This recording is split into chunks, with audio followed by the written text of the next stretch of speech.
Hello and welcome to the Track Racer GT series live on Apex Racing TV and live on the iRacing Esports network. My name is Sam Fitzpatrick. Alongside me is Daniel Lee. Scott Newton on the cameras tonight. We're here for the first Enduro of this season 13 of the Aussie Mixed and Fixed GT Championship. We are at Barber and it is an unusual choice, safe to say, Daniel, for this first Enduro of the championship. In fact, we've got some other unusual choices as well for the other Enduros. I believe Rizzay we're also visiting for an Enduro. These unique circuits that we continue visiting in this fantastic calendar this season. Lots of kind of local and club circuits we are visiting this season. And a short circuit like this is going to be a lot of traffic for these guys. It should be a good one. It's nice to be back here for the first time in a while. Yeah, good evening, Sam, and to all the viewers. Great to be back for another week of the AMF series. Look, we're starting the third of our 4 endurance this championship season. And the last one was all the way back at round 1. We're quite a few events now into the calendar, so it's going to be a really good shake-up for all the guys who have really started to find their way with the new cars, the new balance of performance, which we'll touch on a little bit later on over the course of the race. But as you say, really unique circuit, probably track 2 in Barber that doesn't really get used as often as we would have expected it to. Yeah, this is a proper old school circuit. I think this has been on the service since the first couple of years of iRacing. Of course, established back in, like 04 or something, but properly released in 08. And I think this maybe even one of the first circuits on Summit Point, another very early one on iRacing. So this is a pretty old circuit, but it still holds up to this day. Lots of elevation changes, almost similar to Portimao, which of course the Formula 1 currently out. Lots of fast corners, couple of hairpins as well. Plenty of very steep elevation change, so it should be a good challenge for the drivers out there. We are currently in a 10-minute practice session just before we go live for the race. 1 hour and 30 minutes. Of course, 2 pit stops mandatory for the drivers. They've got to take tyres at one of those pit stops. They don't have to take fuel at both pit stops, but it's probably advisory for them to do so. And it's always interesting, Daniel, when it comes to these strategies. Really, the fastest way to get to the end is to probably start with quite a bit of fuel and then go to the 45-minute mark, change tyres at your first stop, and then go for another 20 minutes, say, and then take a little bit more fuel just to get to the end of the race. I mean, that's the most optimal way to get to the end. You run the least amount of fuel, you get the freshest tyres in that department. But of course, you can't do that if it means losing track position. So that's really going to be something that these guys got to be thinking about, and they've got to be second guessing one another so that they can make sure that they are in clear air compared to one another.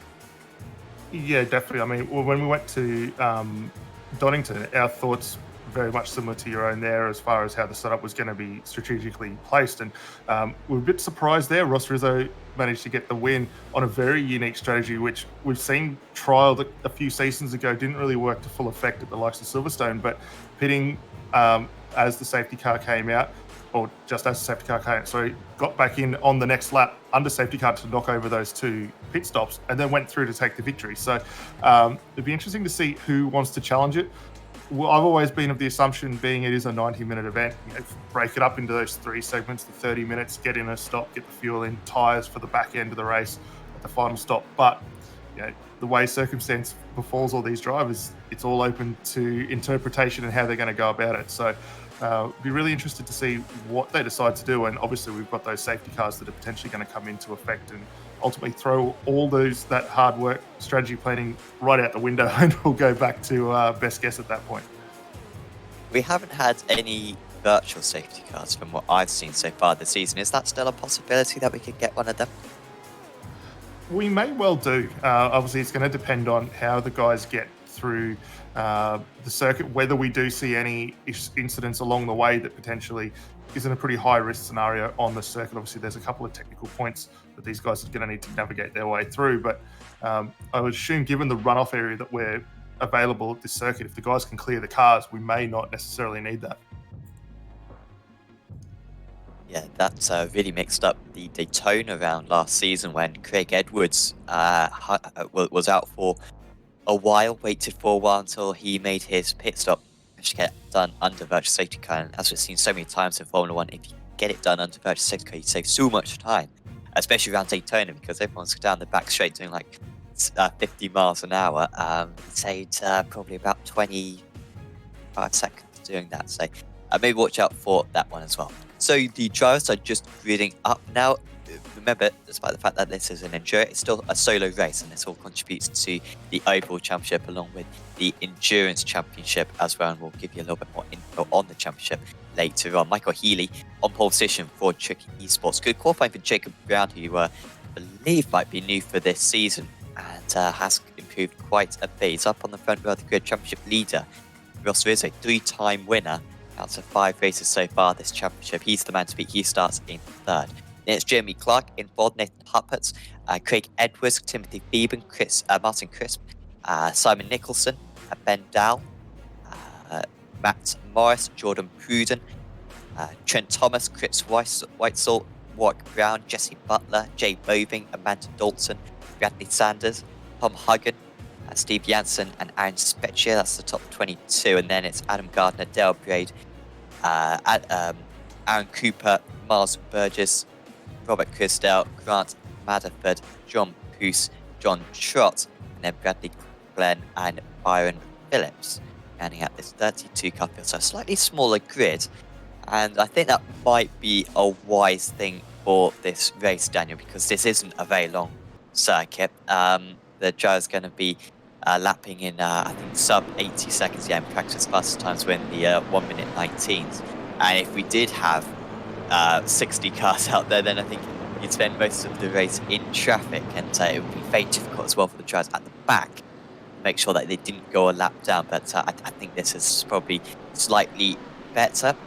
So hopefully we just get a clean start, because we can have some troublesome starts, especially down into that hairpin. Yeah, definitely. I think it's a really good call from the series organisers just to keep the numbers a little bit further down. We do have 2 splits going on tonight, and race 2 will be, or split 2 will be kicking off pretty well identical time. The shorter numbers and the qualifying times that we saw earlier in the week, the guys are dipping into the 1:18s as well. So definitely a lot of opportunity to get those fast times out there where possible. But we did also see a little bit of an update to iRacing that did mean some changes with that balance of performance, which may have taken just a small little bit out of these cars. And for race control tonight, they have already put in some adjustments. The BMW not going to be finding any additional weight on board for that car. Both the Ford and the Porsche gaining 16 kilos, the Corvette gaining 10 kilos, and actually the Ferrari left unfettered as well, which there is one Ferrari out there tonight in the hands of Matt Morris. So looking forward to see him climb that car all the way up towards the pointy end. Fingers crossed. We haven't had enough Ferraris at the front of the order so far this year, so it would be nice if he could get a good result for himself. So, Michael Healy then, on the pole position, already won a race so far this season back at Alton Park. Let's see if he can back it up here. The field is under his control. He can pretty much put his foot down. Once we get onto the pit straight, it's Jacob Brown, the man alongside. What can Rizzay do? 3rd on the grid. We are underway for 90 minutes of racing here at Barber Motorsports Park. It's a very strong start for Healy to keep that ahead. Rizzay can't quite get past Brown going into turn 1, so just go double file through the first couple of corners. Wide turn 2, and then they'll go up the hill 2, 3, and then back down again into 4. We'll start with Craig Edwards. He must have gone off the circuit, but he's down into 12th place, one of the favourites for this event. You can still see he's being shuffled down. Got to be careful of the brakes as nearly 4 wide into turn 4. He's just trying to get past the Corvette at the moment of Chris Whitesell, but that'll be a long way round for him into the next chicane, 3-point turn. This one, and in fact Edwards managing to get that one complete up into 11th place. Good news for him. But yeah, Healy still leading the way. Brown in 2nd place. Top 5 all staying the same. Good stuff for Matt Morris, actually. We did speak about him in the Ferrari. He's up 3 places, up into 8th. But very poor start for Craig Edwards. He's got plenty of work to do now if he's going to challenge the Tricky Esports guys. Yeah, definitely a lot of effort there to bring that car back through the field, but no doubt Craig will be able to do it. We've seen him work his way throughout the field. Matt doing an awesome job, up 3 spots as everyone managed to get through there relatively unscathed. There was one spinner at the very back, however, and former Bradley Glenn for Fishing Motorsports, he's had a bit of a shocker down into that hairpin and finds himself a long way back off the train. And we've got another car falling well down the order. I think that's the car there of Aaron Specchio as well, so another tough run for him out on the field.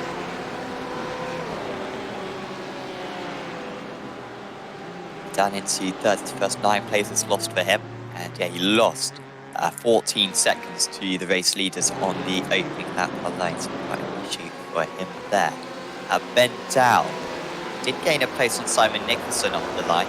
He's one of the most consistent drivers now in this championship. It's still an amateur rating. The amateur's indicated by the amber stripe on the timing tower on the left side of your screen, and then we've also got the purple, which is the elites, the top class, green, which is the pros, and also the red, which is the rookie drivers, the lowest of the categories. A few rookies out there actually, 5 of them out there today, which is the most I can seeing in the top split. So some good performances from these drivers. And there is Brandon Sanders in that C8, which I still can't get over the fact that it's in iRacing. I mean, it's been a few weeks now, about 6 weeks, month and a half, that we've been seeing this car. Maybe even, even 2 months in fact. We've had this car on the service, and it is a very welcome addition to the simulator.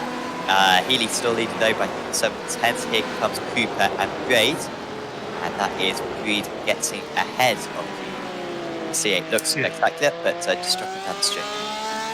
Yeah, a little surprised to see the C8 still having that little bit of an issue of it. It does have a little bit more weight on it tonight, in the form of that 16 kilos, but just struggling a little bit. We did see also too Rob Crisdale duck in the lane for the first of our drivers to come through for their pit stop tonight. We'll see how long this one takes him, but that's a very early stop there. But looking back at Cooper, just struggling for the straight line performance, is actually going to potentially drop a spot to Byron Phillips. He's able to hold it down through the little S's, but this, I think, is only a matter of time here before he gets lined up and loses that spot.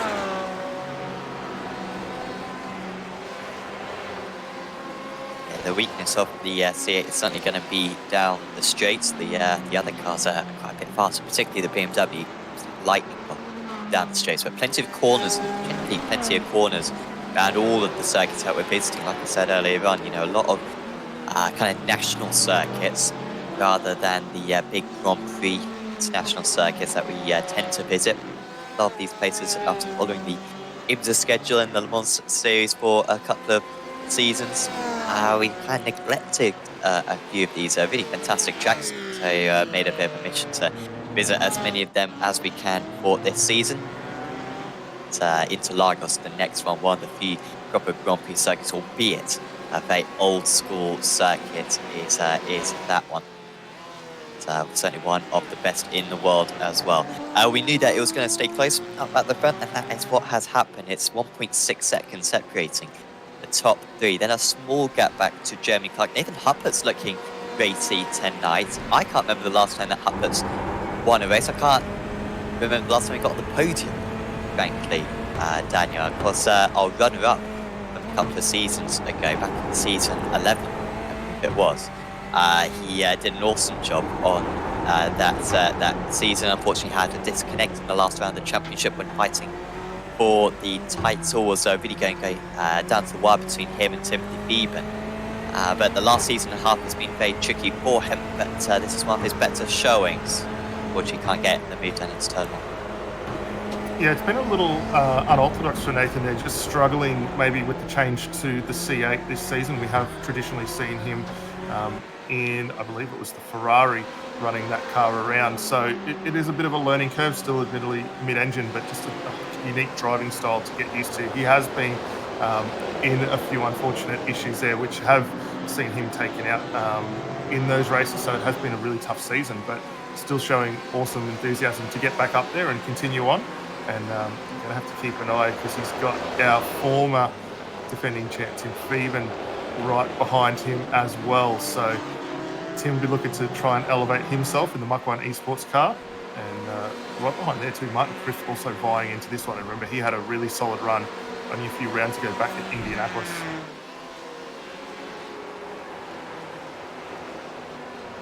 Yeah, of course, him and his teammates.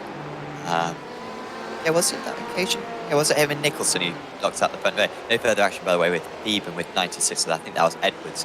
Then on the opening lap that they collided, and that's why Edwards is a bit further down. No, 96, Edwards is 98, so I don't know if that's a typo or maybe there is actually a 96 out there. I see a 96 out there. Maybe that was meant to be. That's as Amanda Dalton.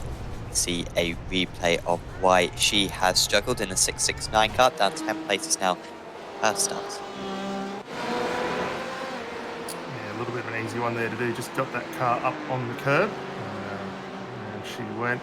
Also, I must thank Bobby Jovanovic in the comments there, just commenting that it was actually Nathan in the BMW with Craig that was in the Ferrari. So thank you there to Bobby for just pointing that one, keeping us on our toes there. So Craig Edwards. Which Craig? Edwards. Yeah. Okay. You see, don't correct us. Just we like to live in ignorance and just pretend that we know what we're doing. We're just saying random stuff and hoping that some of it sticks.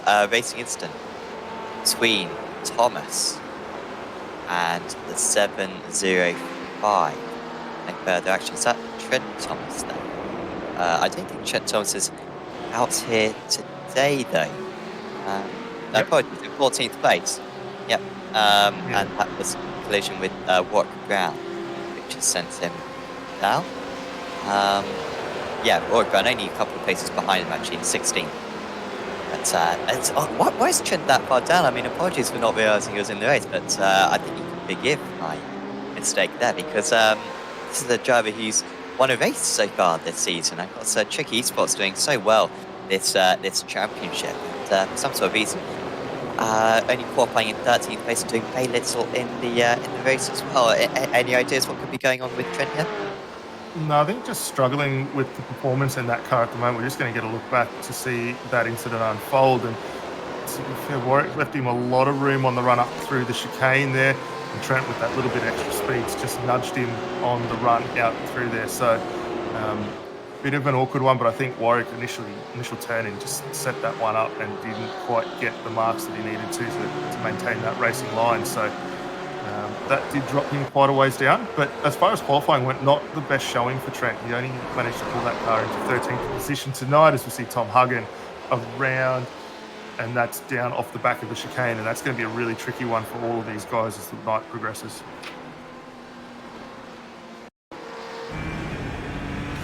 Back to the on-board here as they float the car up. Well, actually, he's done it getting up on the curbs initially, so really hard impact over the curbs. Fortunate not to get collected as he recrossed the circuit there.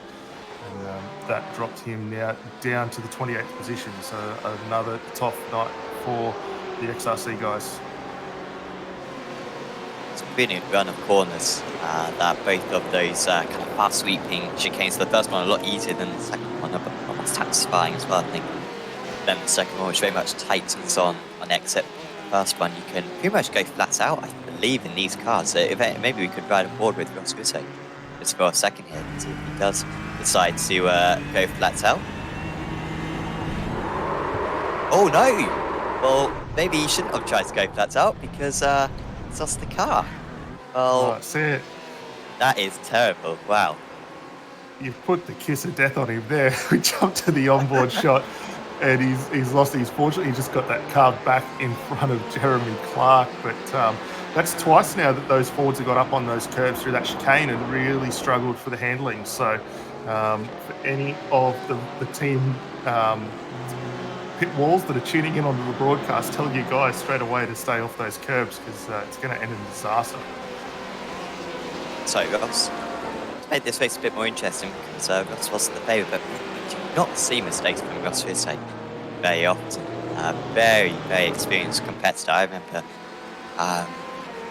this would be about 3.5 years ago, I think, me and Scott covering the Aussie, the Sim Racers Asia Championship. Ross was racing back in Nevada. In that one, won that championship. So has been around for a while in a lot of different cars. Of course, is the championship leader at the moment by a decent margin as well. So certainly giving his rivals a chance. Edwards doing nothing at the moment, is he? In 11th place. I mean, he's with some competitive drivers, but are we just seeing the difficulty of overtaking around this track? I guess the aero wake for these cars, which are dependent on aerodynamic downforce, of course, I guess that's probably just affecting their speed a little bit, because I mean, Edwards surely is one of the fastest drivers out here, but it's really making no impression on him. Yeah, just looking at the lap times last time by, there was absolutely nothing between either of these two drivers as they circulated through. Admittedly, there is some more traffic getting involved, but I think it's really starting to show the strengths and weaknesses of both of these platforms around this circuit. And it seems throughout the start of the lap, Ford very, very good on its feet, looks after the tyres, and he's able to gain a bit of an advantage there. To see Matt Morris struggling to tip the nose of that Ferrari and a couple of cars ahead, but the Corvette seems to come good through the back end. Just watching how they're getting over the curbs, the Corvette, obviously we've seen those two Fords in the form of Nicholson and Rizzay really struggle getting up above them, but the Corvette looks really well planted. It climbs the curb well, similar to what we've seen for the BMW. So just a matter of Edwards here right now, just trying to keep that pressure on and see whether he can force Clark into a mistake, which is not going to be an easy feat for him.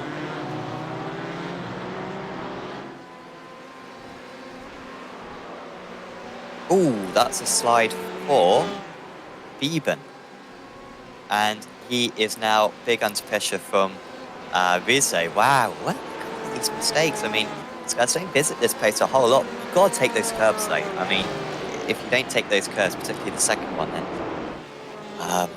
well, I think the first one's quite easy to take. Maybe the second one you could avoid. Oh, we've got a driver. Oh, it's the Shanghai effect, isn't it? Where you see drivers dart off, straight lining the final corner. Similar with this track, Nicholson into the pits. He was, well, that's a confidence move, isn't it? For Nicholson, he's like, whoa, I was being held up. You know, I was being held up by all those drivers ahead. I want to get myself a bit of clear air, which is a big statement move. To expect Nicholson as an Hamilton driver to be quite happy in that pack and just wait a while, maybe go for the theoretical faster strategy. Instead, he's going to mix it up, and he's going to have to make some moves though with that strategy. Quite a short pit lane around this track, so you're probably not going to lose yourself too much time trundling down the pits. I wonder if Nicholson as well will take tyres. No, he's just gone out straight away, 9.5 seconds worth of fuel. I'm not totally convinced by this one, I've got to admit, Daniel, because the others are probably going to leave it to about another 20-30 minutes until they come into the pits. And Nicholson's got to get a lot of moves done, and so far what we've seen, moves are hard to come by. Yeah, plus admittedly too, when he comes down that lane, he's got a really long stop to get the fuel on board, plus the tyres as well. So it could be a bit of a double-edged sword there. He's really going to be praying for a safety car to bring himself back into contention. And just to get an idea of the sort of stop times we're looking at the moment for the guys taking tyres, Rob Crusdale, remember, he was the first car to come in. He was stationary for 29.4 seconds. So there's a lot of time left on the cards there, and he's going to have that really long stop later on, which is going to hurt him. So keep an eye on that. Ben Dowell, however, looking very good at the moment, up into the 9th position. Matt Morris just ahead, and right behind Craig Edwards, trying to close the gap. And Edwards just firing back into the frame through the rear view there. He's really moving that Corvette around, trying to look for this opportunity to come down through the lane as the guys work their way into the hairpin.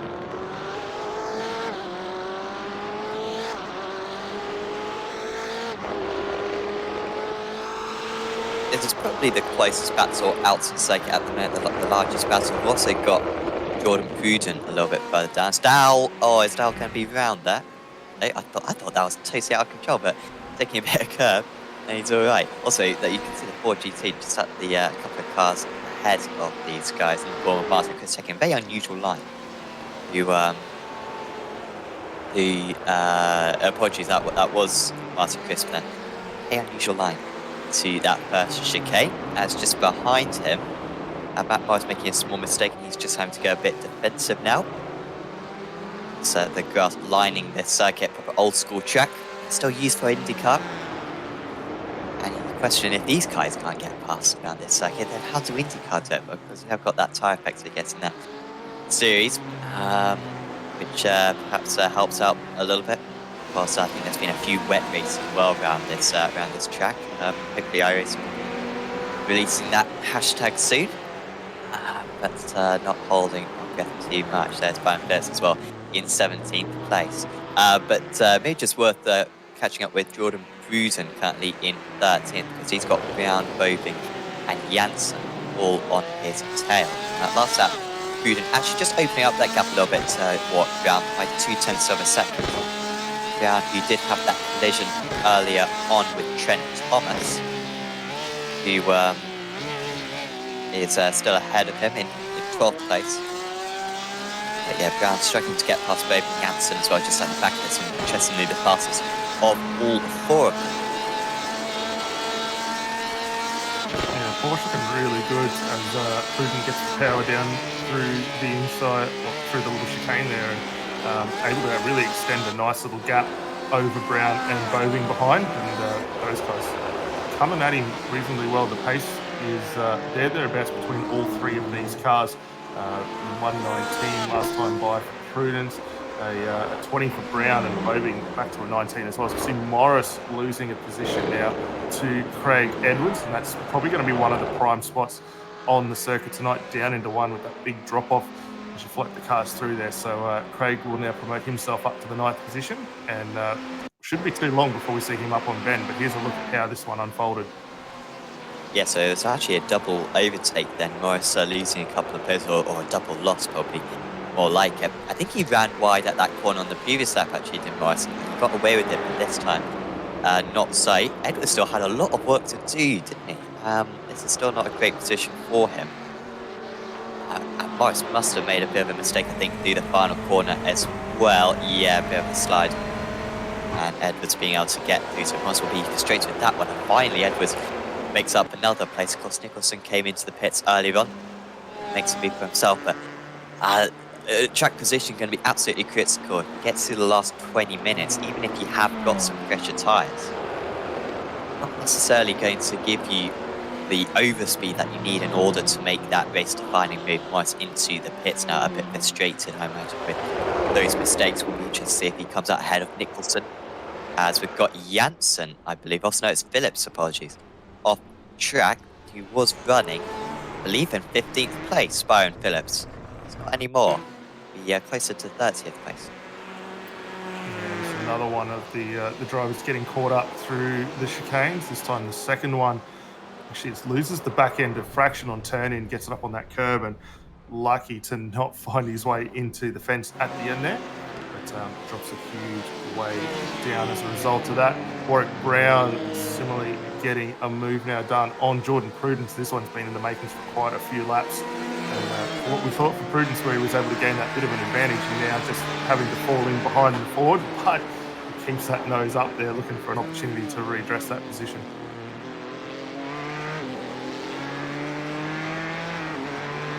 Yes, a good lead there from Warwick Brown to get past Jordan Pruden. He's now down one place from his starts, and already making a little bit of a gap as well. The Ford pulling away. Great to see the Ford so competitive this season. Of course, all the drivers out here running a fixed setup, because that's quite a lot of responsibility for the stewards when you got, or the organisers. The five GTE cars. Yeah, 5 GTE cars. And of course, the organisers got to make a setup which makes them all evenly matched, which is a lot easier said than done. They do add a little bit of weight ballast as well to each of the cars, just to make sure that they're evened out. So it's very tricky to do. Big thanks to them for doing that, but it means that everyone's on an even platform, and it really does come down to the drivers rather than the setup knowledge, rather than maybe your teammates which can help you out. Instead, it all comes down to the driving. This isn't exactly the top three that I thought that we would have at the start of this show, to be honest. And we've still got a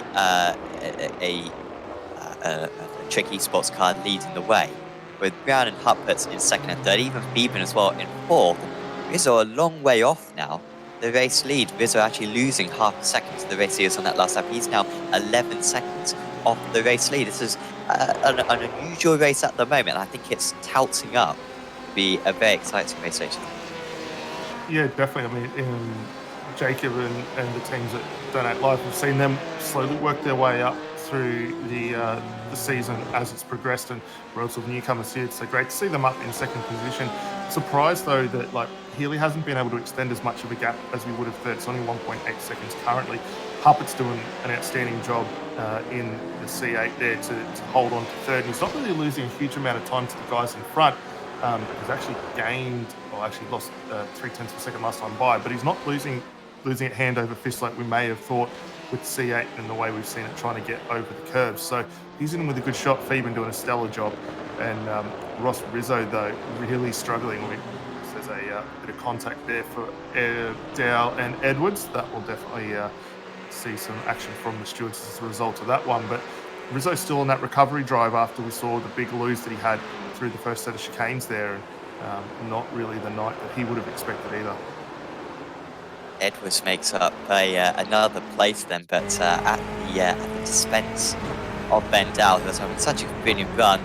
Now, this happens a lot of the time. I was doing stewarding for ARLTC a while back. Oh, that's going to be a tricky one to decide, because you can see that Edwards was a little bit out of control, but then Dow was spinning pretty much already, wasn't he? But you could make the argument that Edwards could have been a bit more alert, but well, that's for the stewards to decide. I'm hoping I'm not in their shoes.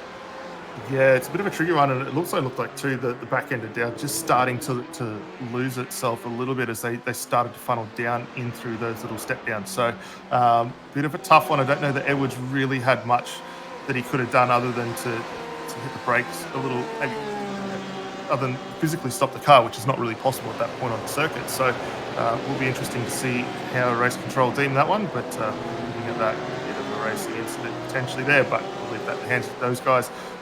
Steve Jensen doing a strong job as well, up 7 spots from where he qualified, currently 14th position, and he has got Jade Boving just ahead at a really wild ride down through that spot where similarly we saw that contact between Edwards and Dow just a lap ago, and surprising to see the car taking that sort of a line down there. I don't think he'll pick up any damage from that, thankfully, but it's a very risky line, a bit unnecessary to go quite that wide. This is very much a rhythm circuit. It's quite easy. I know it's. I mean, I haven't done too many races around this place. I will just say. I mean, I've done an enduro in the Porsche Cup around this track in the past, and you kind of get into just a very consistent rhythm. And it almost becomes quite an easy circuit after a while, because you just know when to brake, you know how much speed to carry in. But it's very tricky to really find anything extra, to be honest, without pushing it too far. We're starting to slide the car a bit too much. Gardner is dropping down 16th place now.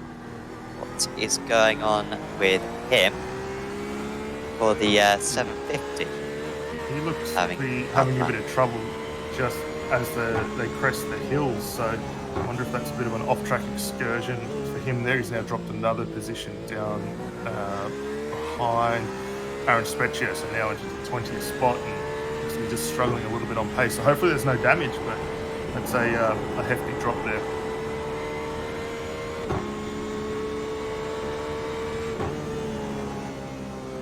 Shame on that little incident for Adam Gardner.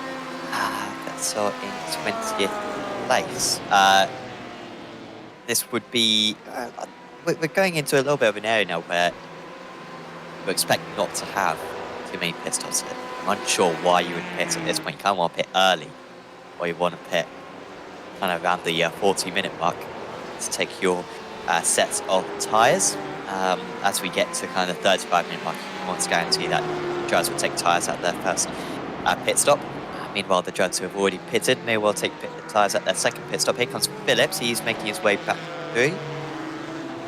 Ford does just look like a wig. I'm not sure if that's damage on the headlights, because we never Yeah, they always look at it. Certainly on my screen, they are not in line with one another, but that is base sensitive.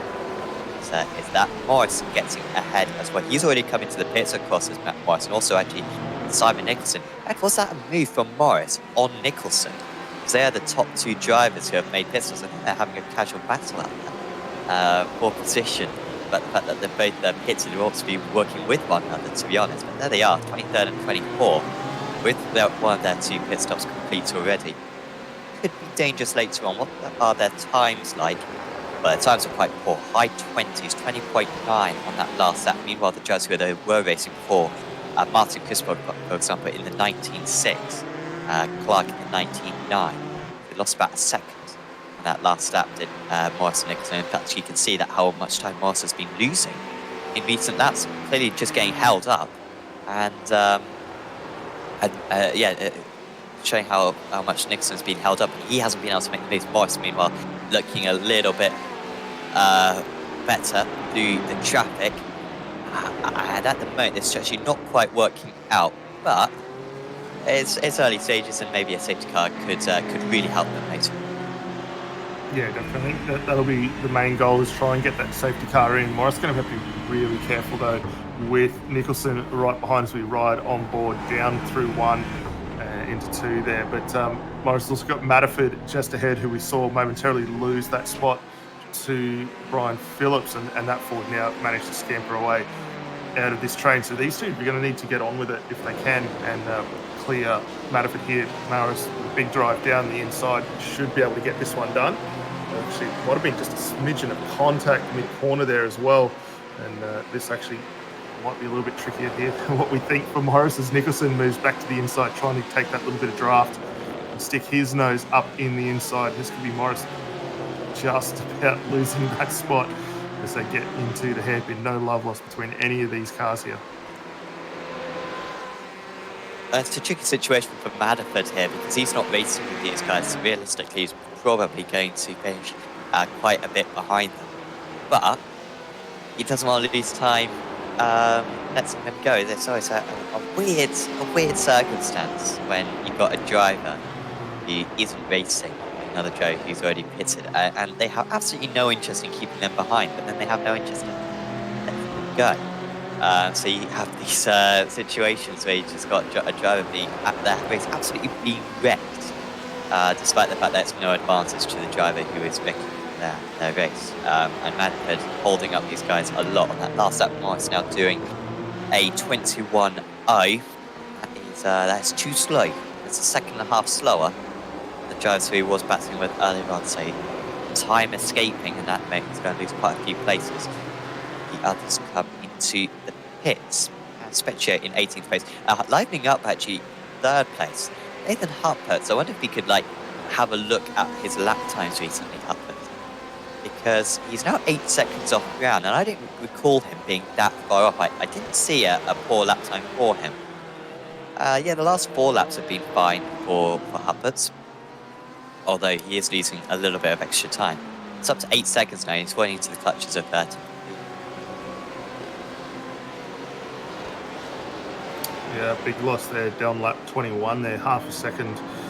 Or nearly 0.6 of a second deficit to Brown, and that's starting to cost. I wonder if it's potentially the tyres on that car starting to overheat a little bit and just lose their performance.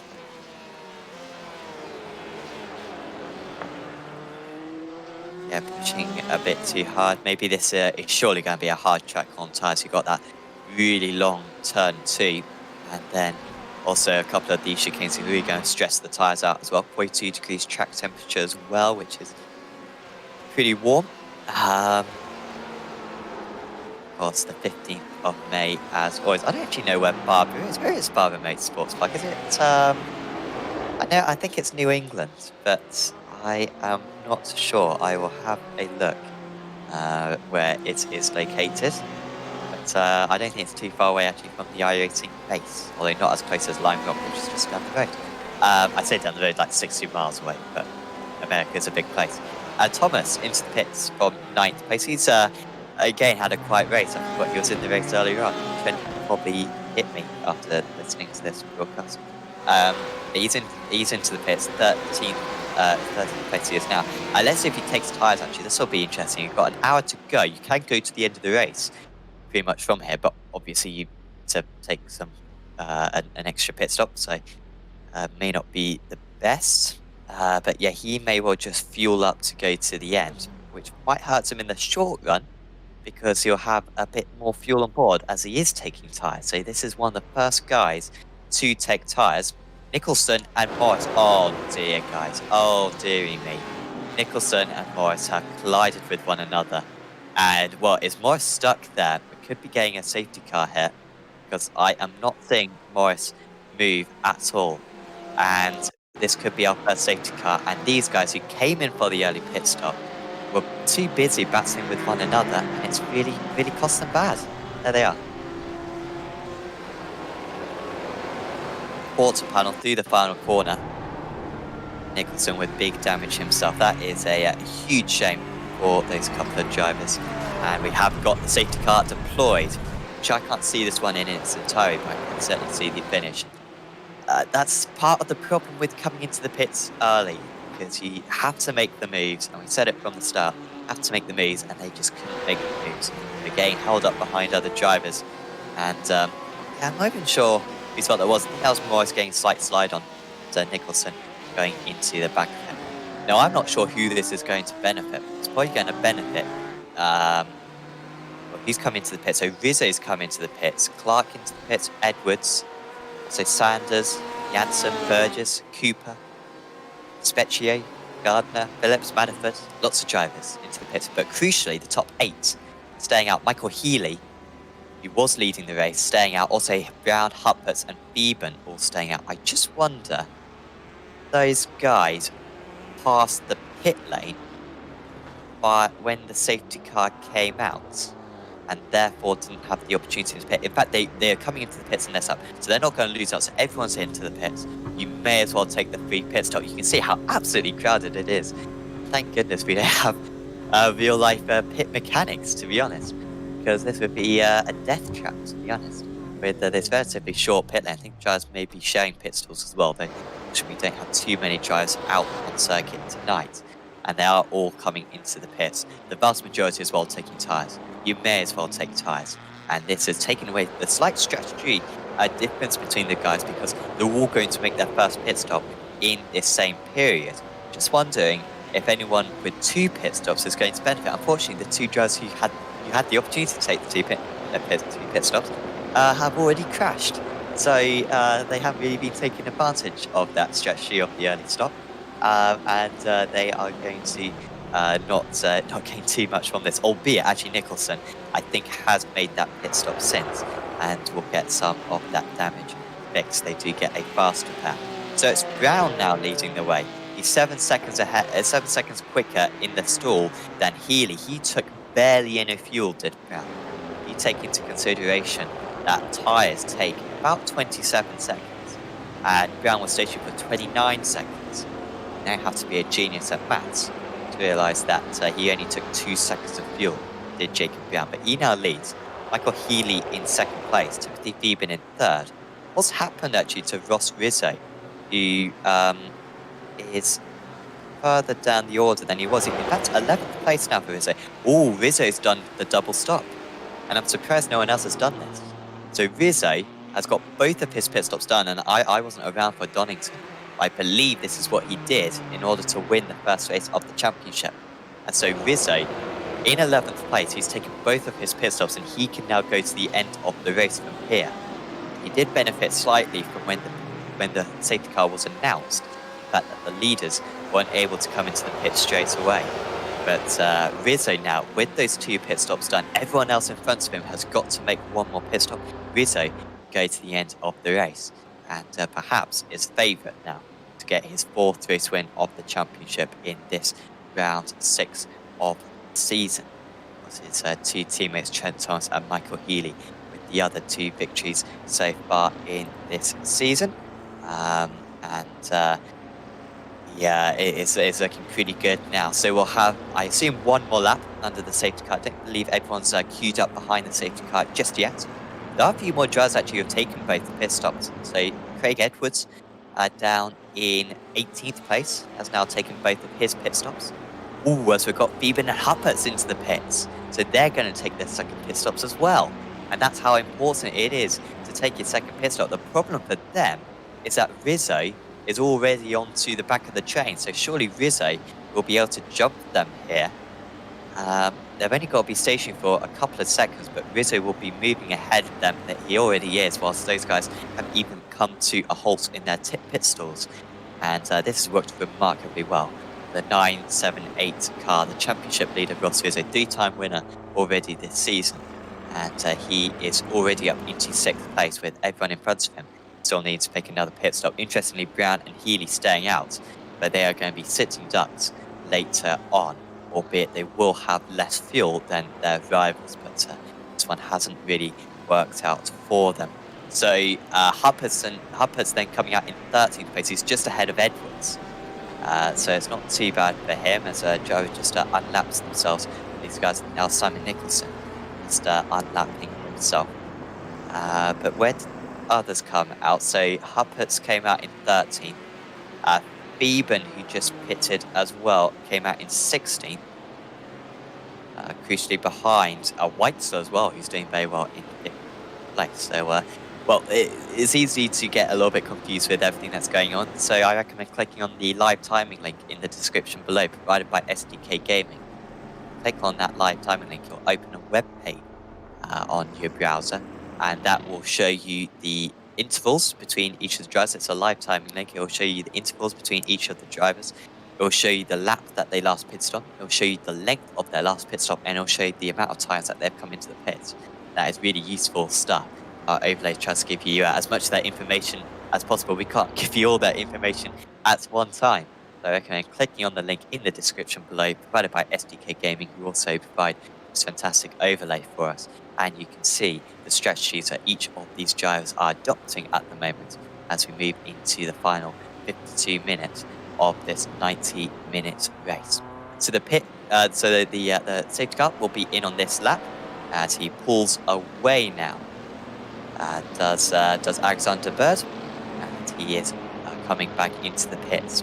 So Jacob Brown then, he's got to set some immense times now. Got to try to build a gap. This could still work for the lead too, but they've got to do something pretty spectacular in order to get a decent result. Brown leading Healy. We are back underway after safety car conditions here at Barber Motorsports Park.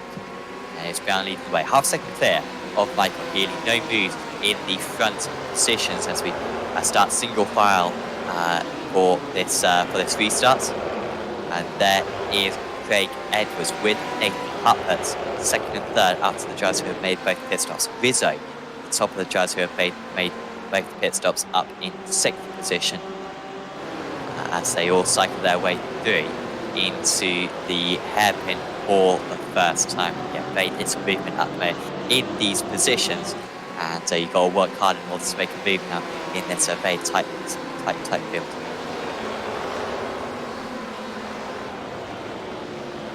It was staying behind Huppert, but Huppert's got Cooper first to get past.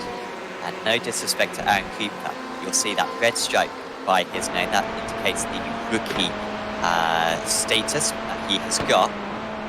And so it should be easier for Huppert to get past. However, all these guys are fighting one another. They all score points against one another, albeit saying that I think it's pretty inevitable that Huppert will beat Cooper, saying that Cooper's still got to make another pit stop. Huppert with a few half-committing moves. Oh, Brown. Warwick Brown has made a mistake through the final corner. I think he's just skated off the track, and we might even see us moving past him quite soon, but there he is. He's down to 7th place. The driver who ran in 2nd place for so long in this event. Apologies, that was Jacob Brown, who was running in 2nd place, but Warwick Brown, a shame for him, as we see how this mistake was made.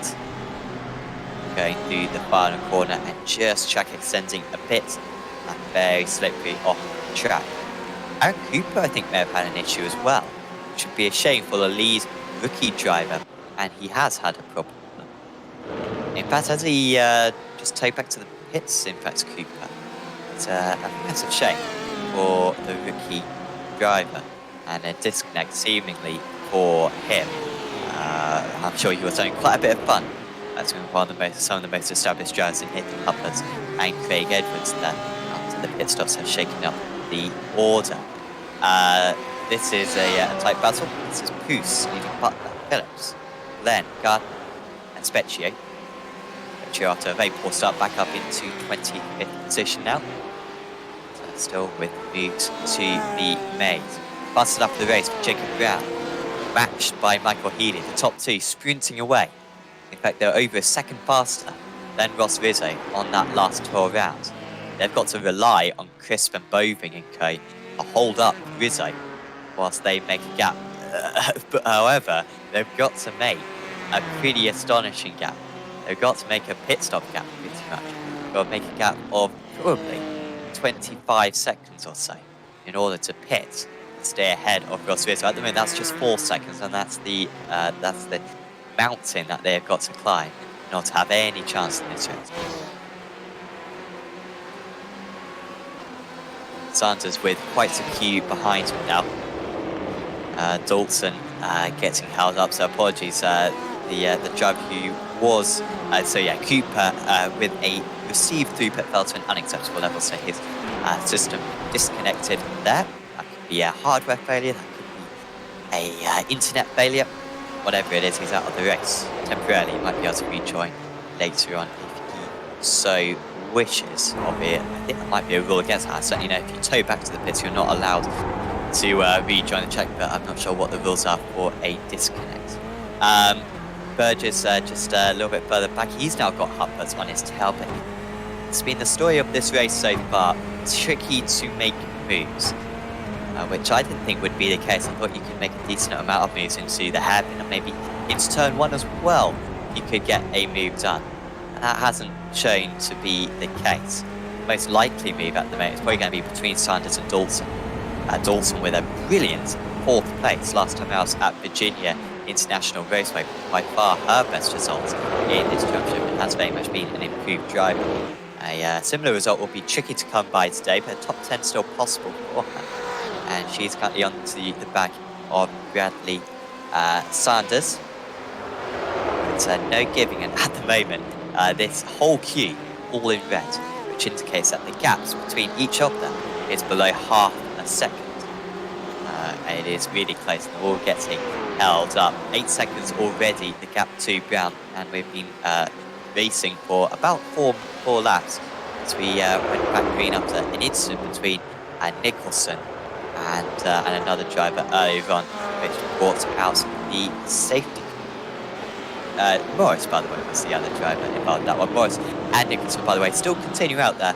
Nicholson on the lead lap in 27th, and Morris 1 lap down in 29th.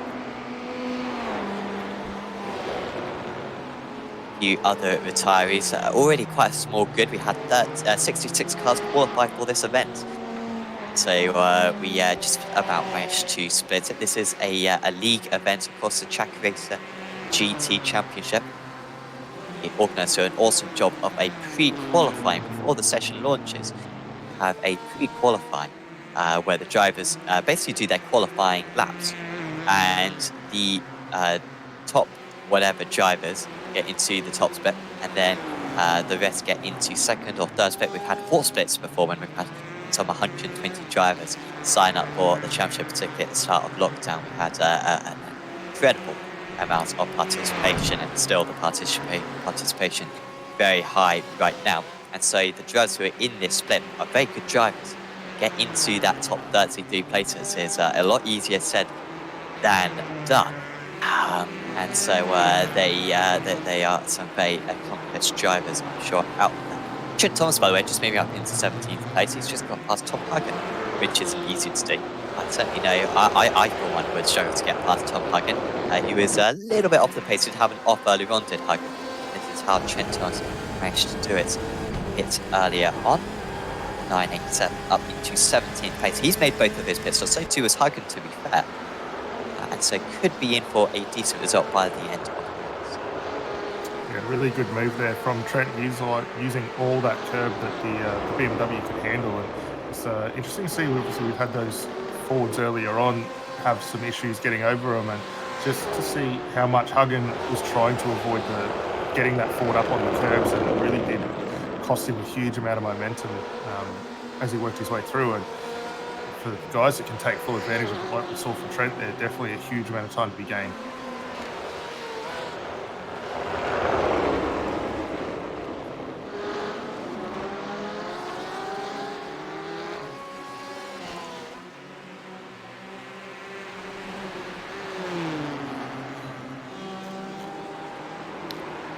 So Boving still holding off Rizzay. He's crucially got the draft from Crisp. And Rizzay's got to draw a fine line here. Because in one sense, because he wants to get past. I think that's the natural competitive instinct. You want to pass the driver ahead, especially if they're slow. Dalton into the pits now. That's a bit early. I think Dalton take tyres the first time. Yeah, so Dalton just getting fed up. It's like, nah, I'm not going to overtake him. I'm just going to come into the pits and get some clean air. Again, I'm sceptical of that decision, but there are less drivers now on the lead lap. We are a bit more of a bunched up grid now, so she might get a bit of clear air by coming out at the back of the order. Anyway, I think I was saying before how Rizzay's got to draw a fine line. He wants to overtake the cars ahead. However, he is so much the favourite for this race. Remember, with both of his pit stops done, with Brown and Healy still having to come into the pits again, and they're only 5.5 seconds up the road. Rizzay can afford to spend the next probably 20 minutes, frankly, behind these guys and not be under too much pressure from Brown and Healy and Co towards the end of the race. So, yeah, it wants to get past, and also, of course, it's got to watch out for Huppert's in 11th place, although Huppert's making no progress at the moment. This is pretty incredible, I'd say, Daniel. Anything I've ever seen a race in this series where overtaking has been so hard to come by. I mean, we've been to Belle Isle, for goodness sake, last season. And I swear back then, overtaking was more possible here. We're just seeing a real lack of overtaking. I mean, Nathan Huppert's can't get past Miles Burgess. No disrespect to Burgess, but I think that'd be easy for Huppert, especially with the pace that he showed earlier on, and yet can't get close to him. Yeah, I'm a little surprised to see to be honest, all the Corvettes really struggling for top pace at the moment. I mean, they're just not able to get the most out of it. I don't know whether it's similar to what we saw at the end of last season with the Ford, for instance, where it was overheating the tyres immensely and really struggling top end wise, but not really what we would have expected to see, especially from the like of Huppert and his teammate Craig Evans just tucked in right behind him there, just struggling to make any form of an inroad. And I think you pretty well got the nail on the head with the likes of Ross Rizzay there. Now that he's got those 2 pit stops under the belt, he's set to go all the way to the back end of the race. There's really no need for him to risk putting his car into a compromising position in order to gain those couple of spots ahead of drivers that he ultimately knows do need to come down the lane to complete their second stop tonight. So while it might be a little boring there for Rizzay, he's in the prime spot currently, but yeah, really surprised to see that the gap back to our second and third respectively on the circuit who have completed those pit stops to still be out in the vicinity of 8 to 9 seconds now.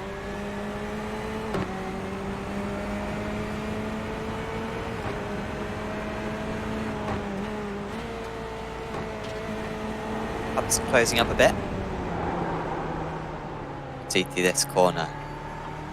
This next corner really reminds me of Portsmouth, to be honest. The steep incline, and then you got the Flight King. Fantastic visiting that circuit. Oh, Rizzay up into 4th. He's making moves now to 4th place.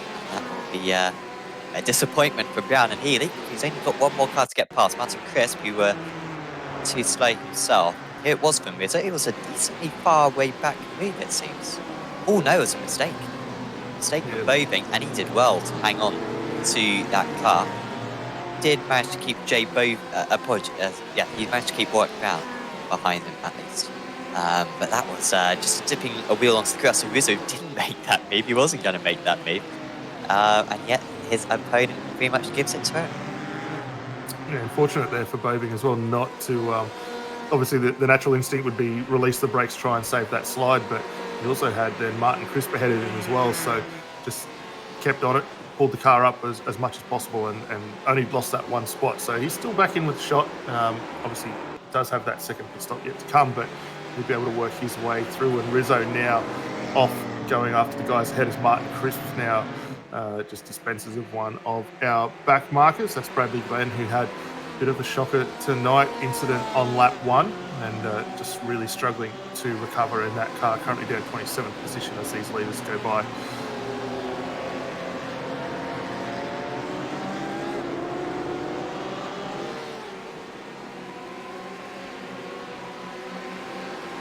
Manson will want to look to try and work his way through on Glenn as well. I don't think he'll have too much issue. They'll work their way down through the lower hairpin. Might see Glenn here just step sideways, and he does that on cue. There's that quicker car to go through.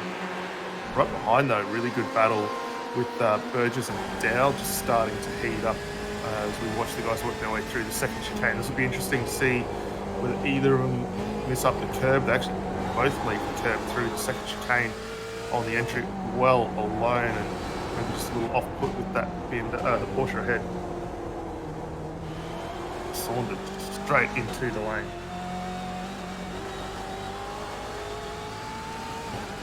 Yep, to the pits. I'm just trying to think, did Edwards get a penalty for that incident with Dow earlier on? Because he hit him, didn't he, down into the chicane? But I don't recall any penalty being given for that. But then, yeah, where is Edwards? Edwards has made 2 pit stops, whilst Dow's only made the 1. So yeah, is effectively ahead, I believe. It's Edwards. I must be going blind. He's 11. He's doing well. Oh, good. 11th place at the moment for Edwards, and is going to the end of the race, of course. But yeah, Dal in 8th place at the moment. That's going to be caught by Huppert and Edwards and even what a lineup that is. 10th down to 12th. All race winners, of course, in this championship in the past. Still looking for their first race wins of the season, though, and it's looking very good for Chick Esports to get another race win. They're not currently leading the race. At the Jacob Brown leading the way. However, I believe Michael Healy will have to take less fuel at the next pit stop, and in fact Brown will have to pit early as well.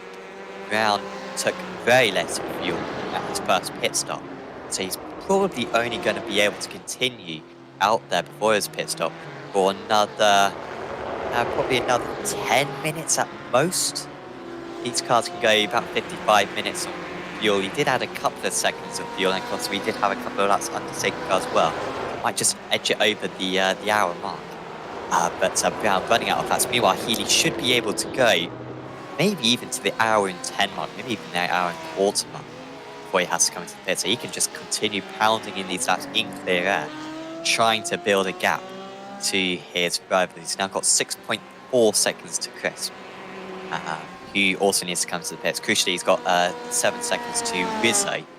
But remember, I said it earlier on, he's got to make up about 25 seconds in order to come into the pits and stay ahead. In fact, it's probably going to be more than 25 seconds that he'll lose by coming into the pits. So that is the challenge on Healy's hands, and it's very unlikely that he'll be able to achieve it. However, he could still get second place because he's currently 15 seconds ahead of Hupperts or Burgess off the track.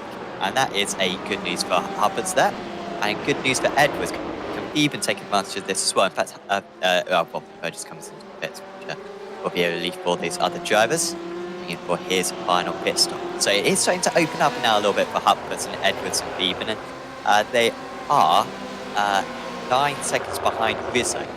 They could start making some indents into that Rizzay gap now if Rizzay continues to get held up by Martin Crisp. Yeah, and having the clear track ahead of them now is only going to serve them well as Crisp starts to become a little bottle in the cork. That being said, he was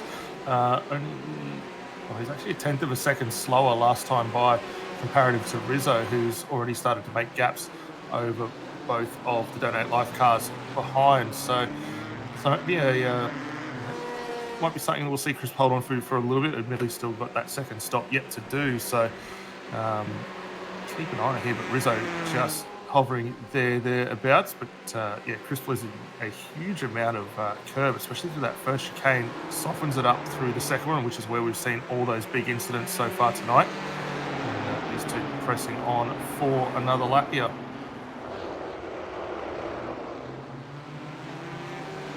That penultimate corner, quite a frustrating corner. I think certainly I'm not a massive fan of it. I'm not a big fan of the long corners. They're a little bit impatient, maybe get a little bit too aggressive, lean on the front tires a bit too much. But of course, these GT cars, so if they do have a decent amount of downforce, does mean that they can really stick to the ground and can get on the power nice and early. There goes Hubbard's then, 3/10 of the second pass. So those previous laps, of course, were all in traffic. However, Crisp, you can see a bit of a slower lap time at 20.0. So yeah, it wasn't the best lap of his race there. And Hubbard's making a small indent. They are a while back, that's 8 seconds behind these guys. In fact, in pretty much all of these shots that we've got of this circuit, you won't see them in the back. So he's got plenty of time to make up to Edwards and Hubbard's and Kay. Still taking that very tight line. Quite a good line too, but I think it's still flat is Crisp through that chicane. That seemed to work pretty well for him, just the way that he likes to visualize that corner. Still in third place with a pit stop to make. However, Chris should be able to go for a little while yet. He took about 7 seconds worth of fuel at his first pit stop. So providing that he put in a lot of fuel to start off the race, too fair, it's a big setup, isn't it? So do you know how much fuel the drivers start with, Daniel? Is it a full tank? I believe for endurance they do have a little bit more option. It is still a revised fuel tank, I think so 65% to begin with. However, they can open it up to full capacity during that pit stop, which obviously we know the guys are going to come in for those 2 stops. So they're going to keep the fuel as minimal as possible to get it through. But yeah, not too sure how much we'll be looking at for these guys to try and get them all the way home, though, once those stops are made.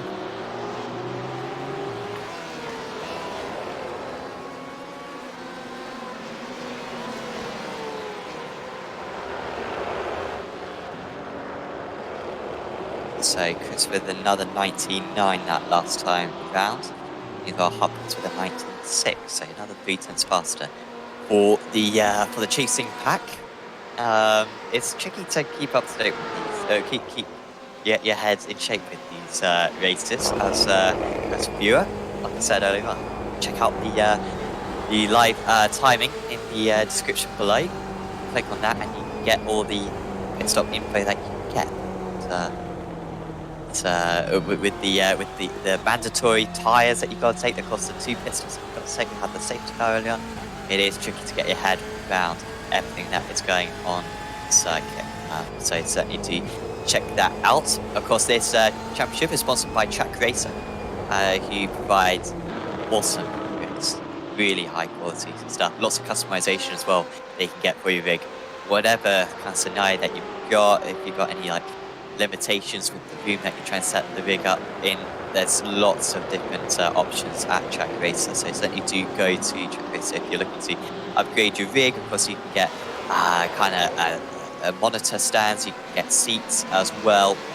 And, particularly if you've got like a direct drive wheel, you really need a really good base in order to you need a really good platform in order to put that on. And Trak Racer can provide all of that stuff for you. So do for the Trak Racer, and thanks to them for sponsoring this championship. I really do appreciate their support. Healy and Brown. Oh no! Jacob Brown from the race lead. He has made a mistake. And Healy was probably going to get ahead of him anyway, come the pit stops with the extra fuel that Brown was going to have to take. But that is still a massive shame. For Brown, he was making a good gap and had an opportunity to fight for a podium at the end of the race. And this mistake has really come out of nowhere. It must have just been a lack of concentration. Yeah, it looks like he's just run it a little wide on the exit. Got that tyre up over the curb. Fortunate not to find his way into the tyre bar of the pit wall there, so no damage on that car, which is a big blessing for him there. Here's a look at the onboard shot. But Just a momentary lapse. Don't know whether he just carried that fraction of speed too much. And around she went. Not much he could have done there, but a top effort to get that car spun around before hitting the wall. But he has lost now a big amount of time to Michael Healy. That gap 5.3 seconds now. I really feel bad there for Jacob Brown because since the pit stop, I mean, maybe he should, since the safety car started, maybe he should have come into the pits earlier on, but he was making that strategy work. He really was. And then a mistake like that has undone a lot of his work. Was unfortunate as well with the amount of time he lost due to it. He lost probably 9 seconds or so. So take off 9 seconds from his overall race time, and that will give you an indication what he could have done. And you can see in the background now Crisp and Rizzay and Boving that bit closer. It's Boving. Crisp lap times, yeah, he has dropped off a bit. 19.9 now for Crisp. Maybe those tyres just aging a bit. He was in the mid-19s for a few laps a while back. Still a decent amount ahead. Edwards has got past Huppers. That's a big move. That is second place now out of the drivers who haven't got to pit again. We've had an issue as well for Nicholson and Specchio. Separate instance, or the pair of them.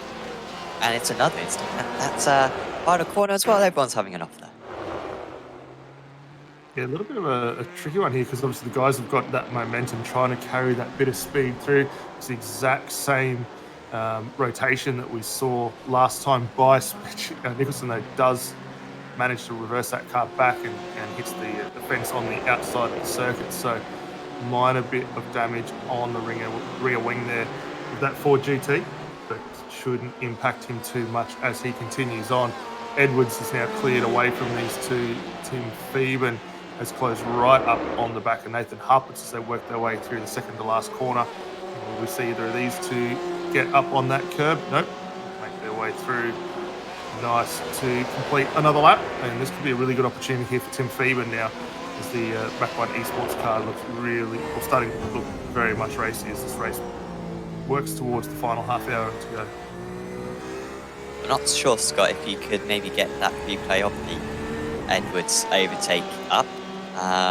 Specchio has got a dangerous re-entry. I think Dow's not off now. The check's all going on now. Yeah, oh no, Ben Dow. There he is. Well, that's nearly an unsafe entry as well, but he managed to find a bit of a gap. Ben Dow down into 10th place now. And that is more good news for this chasing pack. They're up into 7th, 8th and 9th now. They haven't made any moves. They've really made like one overtake this entire race at this lot, but they've had drivers come into the pits, they've had drivers make mistakes in front of them, and they are catching up to Rizzay at the moment. They are giving themselves a chance, as Scott News has done an awesome job here of finding this overtake of how quick Edwards managed to get past Nathan Huppers.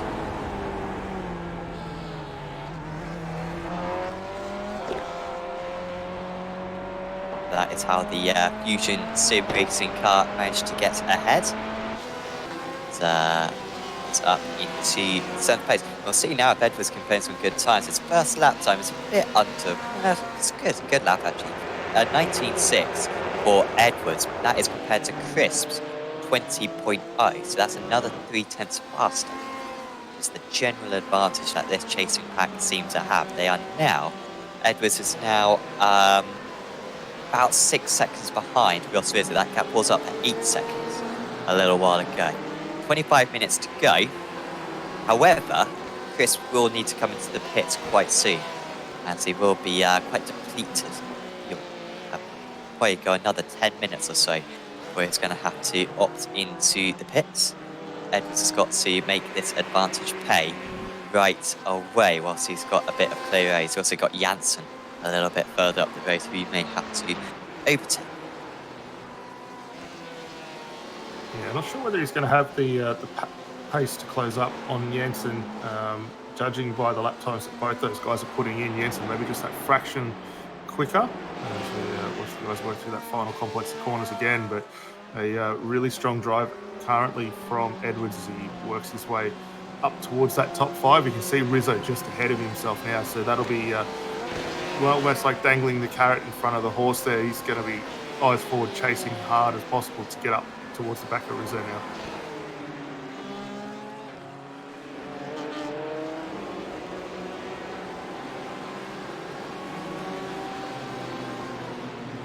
Crisp, only 3/10 clear of Rizzay still. At last lap, Crisp with a 99. He's consistent as Martin Crisp, and he could get a top 10 out of this one. Unfortunately, on the wrong strategy. Earlier on, if you've just joined us, we had a safety car. There was a collision between Nicholson and Morris, who both came into the pits early to get one of their pit stops done. Unfortunately, they crashed whilst battling with one another, battling through the order. And that caused a safety car. And under that safety car, had a number of drivers who pitted twice during that safety car period. And of course, lost barely any time, taking their 2 pit stops. Meanwhile, other drivers only took the 1 pit stop. That was partly down to choice, and partly just because of where the safety car came out. Unfortunately, the leaders were past the pit lane when the safety car came out of the pits, which meant that they lost out quite a bit. They only take 1 of their 2 pit stops. That has meant that the drivers who did take 2 pit stops have got quite an advantage, and the drivers who have got 1 pit stop have had to try to make a gap to their rivals. Healy and Brown have done a pretty good job of that. But it is looking like they are going to lose out. Rizzay is all over the back of Chris. That gap came down to less than 1/10 of a second for a moment. And clearly it was under brakes then where he managed to get close. And of course we have Boving as well into the pits. So I wonder if Chris will actually come into the pits on this lap, just to cover off that undercut of Boving, or whether Chris feels confident enough in his own pace to stay out. But, Rizzay getting closer and closer. He does have a quite good pace advantage. It seems maybe that board slightly, or maybe Rizzay just driving slightly more better for the tyres. It's maybe got a bit more tyre life. Rizzay has seemingly had the pension fall to him as this stint has gone on. Crisp stays out once again. Remains in 3rd place. Really interesting too, just watching that onboard shot, and I've seen it a few laps prior when we've been focusing on this battle. Martin Chris takes a really interesting line as they work their way down off that little step down into the hairpin there, and keeps the car well over onto the left-hand side of the circuit. It'll be interesting to see if we can hang with this one. We might get a look at this line that he does seem to run, but it gives him a huge amount of momentum as they work their way up over the first set of the chicanes on the back straight there. It's about where we're going to see it down into brakes there. Rizzay very good, closes right up onto the back of that XRC car. Loses just a little bit in the mid corner. I think that might be just Martin just trying to slow up that exit and give himself a small advantage. Here we go down over the chicane, into that little chicane, and drop down. Easy to lock a brake as we go down through there. Just keep an eye right here. Rizzay comes back over to that traditional line. Chris stays just to the left middle of the circuit. Actually really helps him maintain his flow and speed through there. Rizzay with a big run up over the curbs. That did unsettle the car. Fortunate not to have that same issue that we saw right in the opening stint. And Brown now into the lane to serve his 2nd stop tonight. So former leader then, Brown into the pits. He will have to be stationed for a little while, Will Brown, because he's run out of fuel and he's still got 20 minutes to go. So he'll have to put in maybe 10 seconds worth of fuel, which will send him quite far down. He'll be regretting not putting more fuel in earlier on. Remember, he lost 9 seconds with a spin earlier on in the race, which was a massive shame. He made that spin from the race lead, and it will be an undeserved result for him. Could have been a lot higher. 13 seconds stationary for Brown. He is going to come out in 13th place. He'll be ahead of Robert Crisdale. Clark off the circuit. What's happened to Clark? Oh dear. Yes, right, sim racing.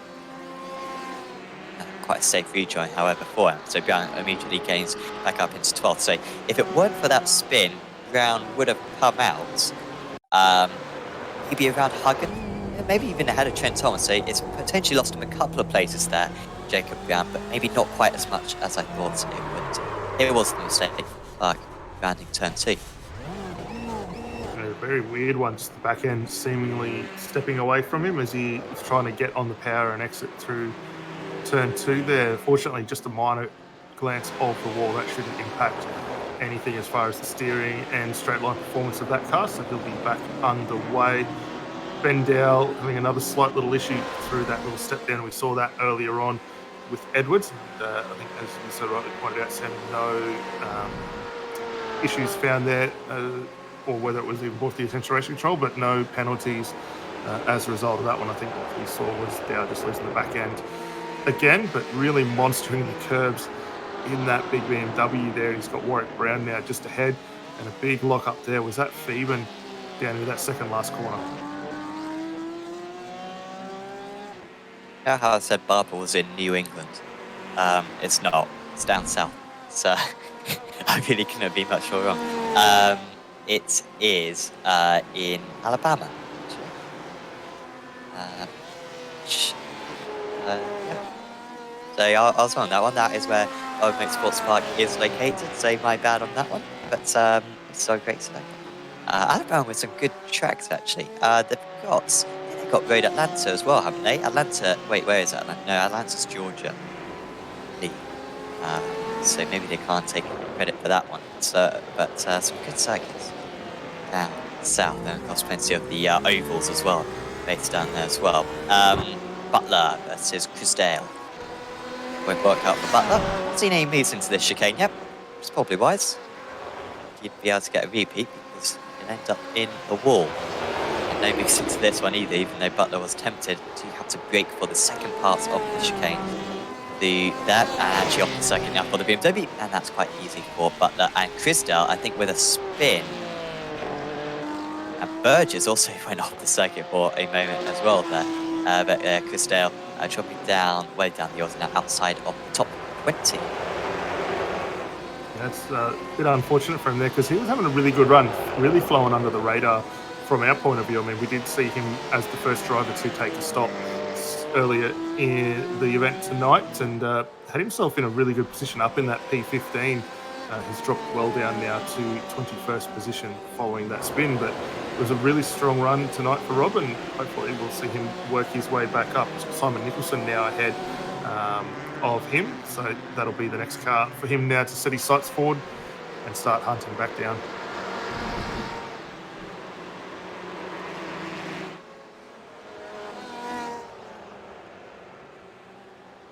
Big thanks to another one of our sponsors actually in this championship, Black Wolf Graphics, who do simple signage, also vehicle graphics as well. They can do business logos and really design any kind of sign or any logo like that for yourself, and then put it on a range of materials as well. Class calendar, also printed vinyl as well. So if you are looking for anything in that, go to Black Wolf Graphics. Do certainly check them out. They've got a good Facebook page, and also check out their website as well, which is up in the top right of your screen right now. Big thanks to them for to support the championship. Whitesall versus Thomas, 8th and 9th Pulse Racing team. So Whitesall still with a pit stop to approach. So Whitesall can go to the end of the race. 8th place is a legitimate 8th place for Whitesall, who's in his first season, I believe, in this championship. I mean, we've only been covering it for about 3 seasons on Apex Racing TV. So for example, Trent Thomas, I think, was telling us after Motorsport how he's won many races, but it was in the first couple of seasons of this championship. Crisp into the pits from 3rd place, so that releases Rizzay. So Rizzay 16 seconds behind Healy. Might continue to pull away. Healy was very quick in the early stages, but Crisp finally into the pits. And he will be stationing for not too long, I imagine. And he might be around... maybe Jeremy Clark, I think, in 12th place. Here he comes. He's already stationary, already out 8 seconds stationary for Martin. Yeah, it was a really short stop there. Obviously not much fuel going into the XRC Ford there. He'll drop in behind Jeremy Clark now, and that's going to be down in the 13th position. Still yet for Michael Healy and Steve Jansen to come through and complete their second stops tonight. there's some good news here for Ross Rizzay now. He's got the shackles effectively released, can push on, see whether he can bring back some of that lap time that we might have expected we would have seen from him, because last time by it was a 120 flat. It's a little bit slow compared to what we're seeing from the guys in front, but he is in the prime spot here as the first driver. Got those 2 stops out of the way, and thank you to Scott for just pulling up the pit stop strategies for all the guys out there. And as you can see, Jansen and Healy, those last 2 cars out there in that top 20 yet to come down the lane.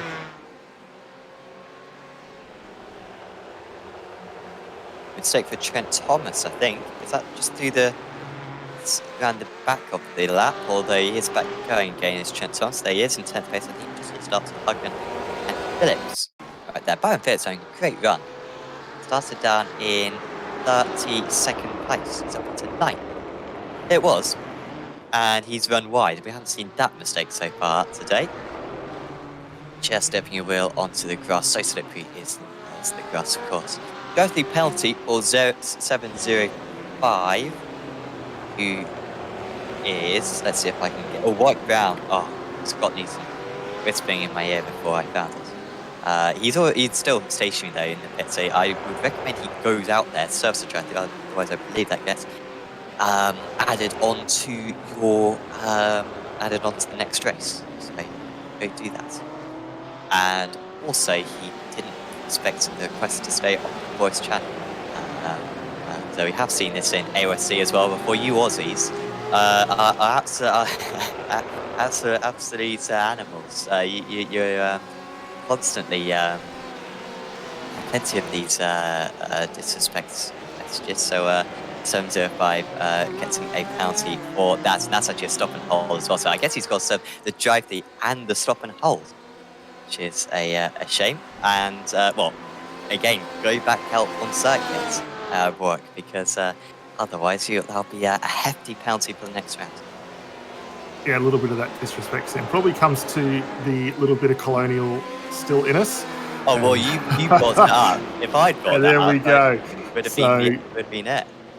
Well, that's it. And being from the land down under, we can get away with that one. And that's all good. But yeah, no race control don't need that sort of stuff. And as you see there, promptly dealt with. So for Warwick, a bit of a tough night for what was an effectively really good run. We saw that car well up the order, still stationary in the lane. So that's going to be a real tough one for him later on. As we keep an eye at Simon Nicholson all over the back of Jordan Prudence, still carrying that little bit of damage from the spin that we saw 5 or 6 laps ago onto the main straight. Prudence similarly a big lot of damage on the rear wing of that Porsche. And Simon just struggling maybe a fraction for rear tyre grip in the Ford there as they work their way up towards a little step down into the chicane here. But really nice run so far.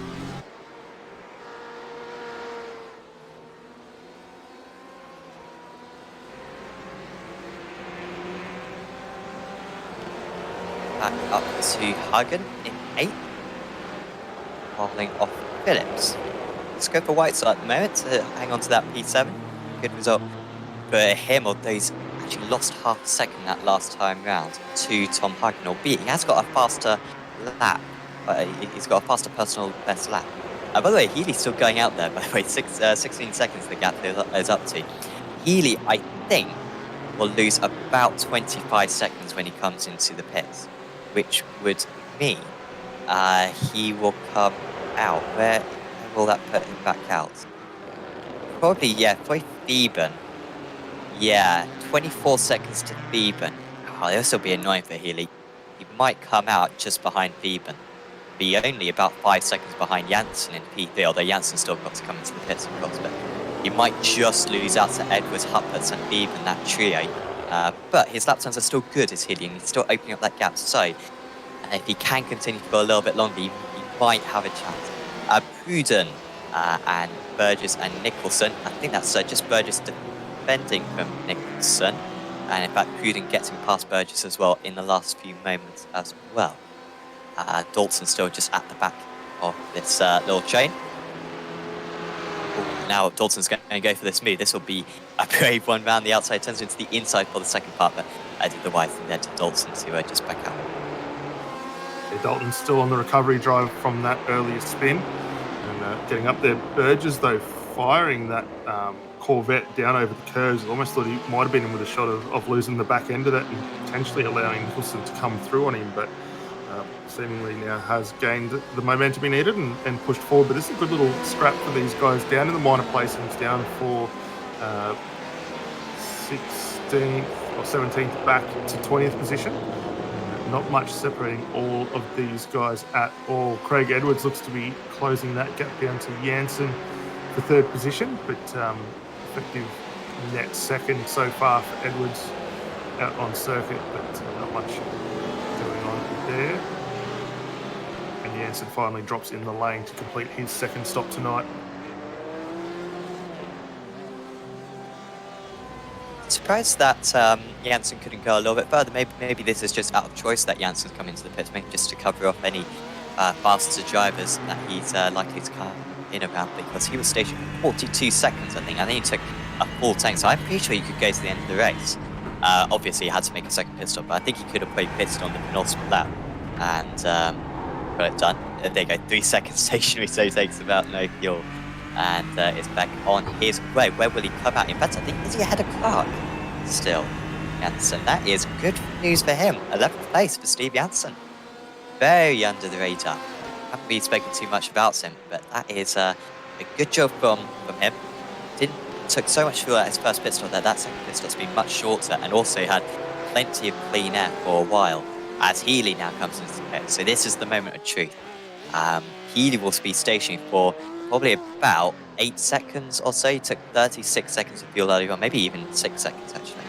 And he will be stationary for, and we are expecting him to be probably behind Beeben. Frankly, Rizzay will take the lead, and we'll have a 5-second gap over Craig Edwards. But where is Beeben in relation? Healy is stationary. How long is he going to be stationary for? 5.5 seconds. That's a quick pit stop. Here comes Beeben though, and Beeben is still going to be just ahead of Healy. No, Healy is just ahead. Oh, just in the nick of time, and he's right on the tail as well of Huppers. It was close. I honestly thought he would be about a second behind Beeben there. Instead, he's a second ahead, and Healy in 4th place, and he's right on the tail of Huppers. I mean, in a sense, he'll still be frustrated. He'll be thinking half a second more, and I could have been ahead of Huppers as well and be in for a podium. But that is a great drive from Michael Healy. I think he deserved the race win, frankly, today, because he got pole position. He led the early stages, and this that safety car really did harm him. But he's done a great recovery drive, and remarkably, he's only 6.5 seconds off the lead.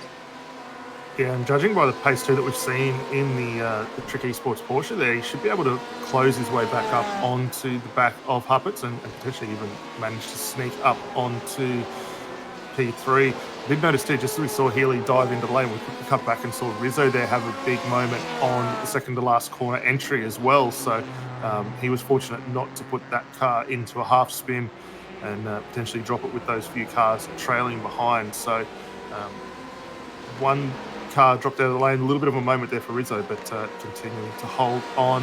Boving and Butler still going at it, down for 14th position. They've just got Ben Dow starting to close in behind them in the BMW as well, but not much separating either of these two cars at the moment.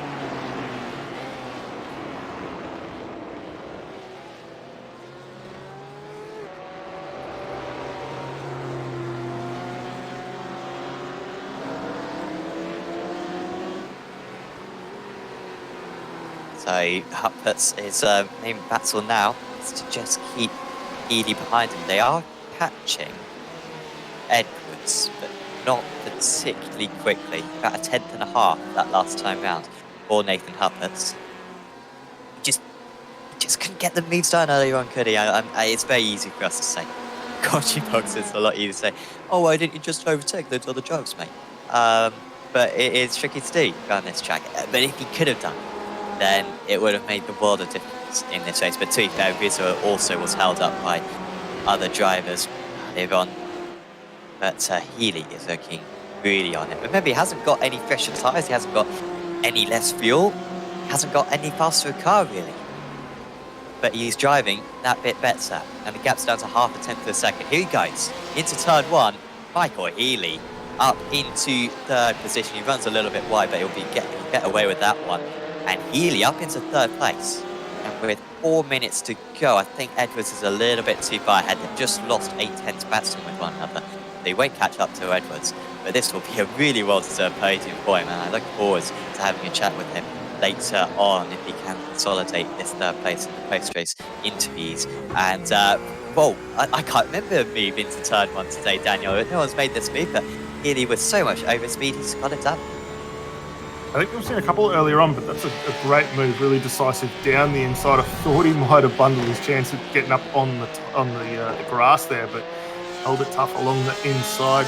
Saw Huppert put up a really good effort trying to get the nose of that Corvette back into it, but just seemingly not having the tyre life at this late stage of the race to really be able to hold it off. So is this also an opportunity now for Tim Phoeben to see whether he can come through and drag himself now up into the 4th position?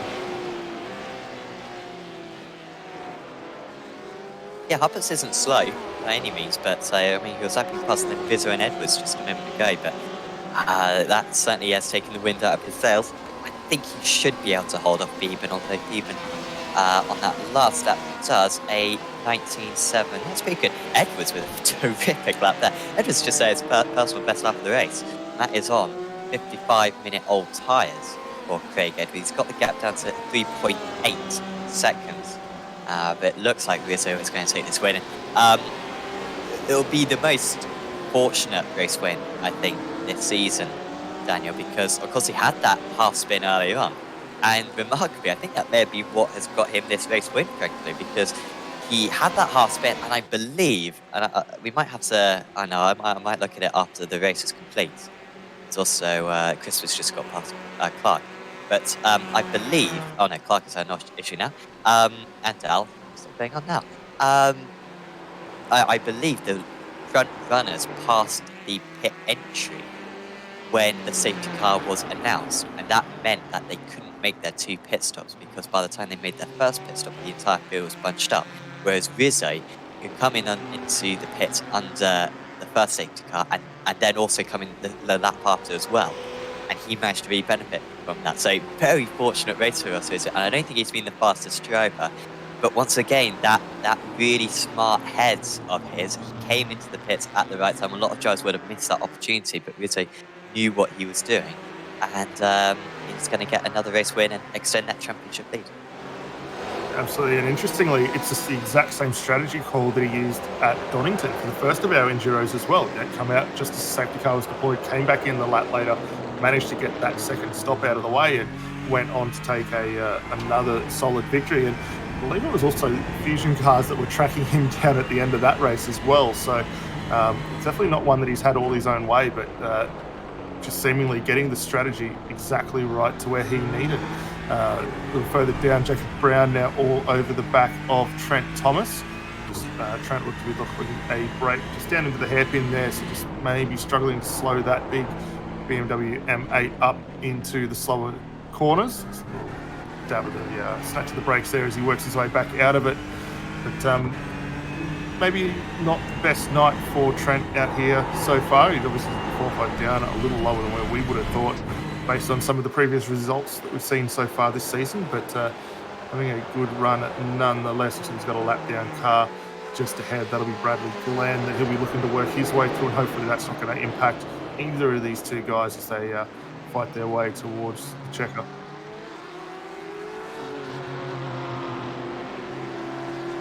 It's a final lap of the race now. I mean, I feel real bad for Jacob Brown, actually. Way higher than this, running in second place. I mean, he was like 10 seconds ahead of Rizzay. Of course, had that spin, I think he would probably, maybe even ahead of Whitesall. That may have got a top 6, but of course had that spin from the race lead. Here comes Brown though. He's going to have one last opportunity to try to make the move. But he hasn't done, and that BMW is quick down the straight, so should be alright. We change our attention to the race leader, Pastor Rizzay. He won at Donington, of course, and he's won up 2 other races so far this season, Indianapolis as well. going to be a 4th race win of the championship here at Barber. It did not come easy. It's a perfect strategy for him, and he executed it to perfection. And the championship leader will extend his championship lead. Rizzay, Trak Esports, wins at Barber Motorsports Park, takes the 2nd endurance win of the championship. Brown versus Thomas is coming down to the wire meanwhile, and I think Thomas might just be having this one. But here they are. Oh, Brown with a spin, and he's going to lose out to Janssen. And at the corner where he lost the lead earlier on, he has lost 9th place as well, and he loses 10th as well.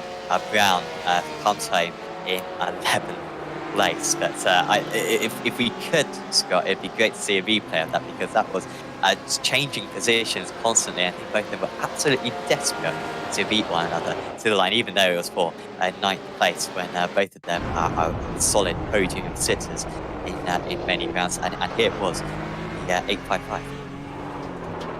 Yeah, almost. I think Brown might have actually managed to get up and around past Trent, and the second last corner is a little bit of bump and run, potentially there from Trent, but just trying to tip that car in through that final corner, not having the rear grip that he needed. Here's another look at it. You can see that little bit of a glance from Trent there, managed to get it through, and then Brown's just picked that car up over the curves, which is what he did last time when he looped it onto that front straight. And these Fords are going to be very tricky when you get to that top edge of the curve.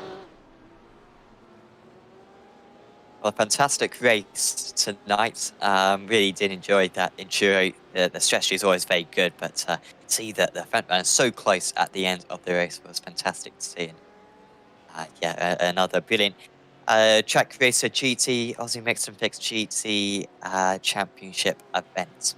And we could probably bring you through your final results, because I believe all the drivers have reached and crossed the line. And it's Rizzay. He wins out. 3 seconds clear. Craig Edwards in the end. Michael Healy, only another second behind. Healy, fastest driver today, deserved the race win. Was hard done by, but really good recovery. He was the man who made that a one stop under the safety car work. Nathan Huppertz finishes in 4th place. Good result for Huppertz, back on form for him, only 6 seconds off the lead. Timothy Feeben running out a very close top 5. Chris Whitesell was top of the pro drivers in 6th, and it was Tom Hagen, Brian Phillips, Trent Thomas, and Steve Janssen rounding out the top 10. Then it was Jacob Brown in 11th, Martin Crisp in 12th, top of the amateur drivers as well for Crisp. Had to make that alternative strategy work as well, so good job from him.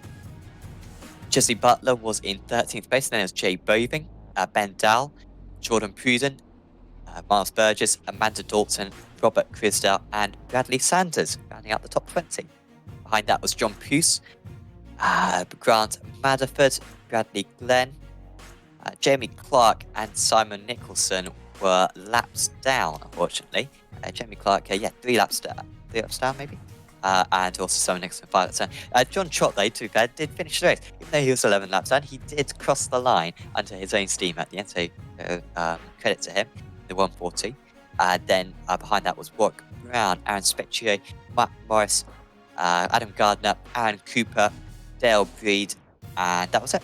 Alexander Bird had a couple of laps in the safety car. Bird is coming up as only 1 lap in the safety car. I'm pretty sure he did like 3 or 4, obviously.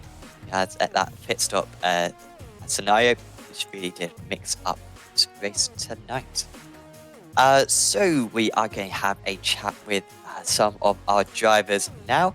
And first up in the commentary box with us is Ross Rizzay, who has made it 6 out of 6 for Trak Esports. He has made it 4 wins for himself this season. But Ross, dare I say, maybe it was the most clutch one and maybe the most fortunate one as well, because you pulled off that 2-stop strategy under the safety car. And talk us through that strategy, because can you explain to us why the other drivers didn't go for it? So when Matt, I believe it was, crashed, the race control said hold position. And normally what happens after that is that there will be a safety car.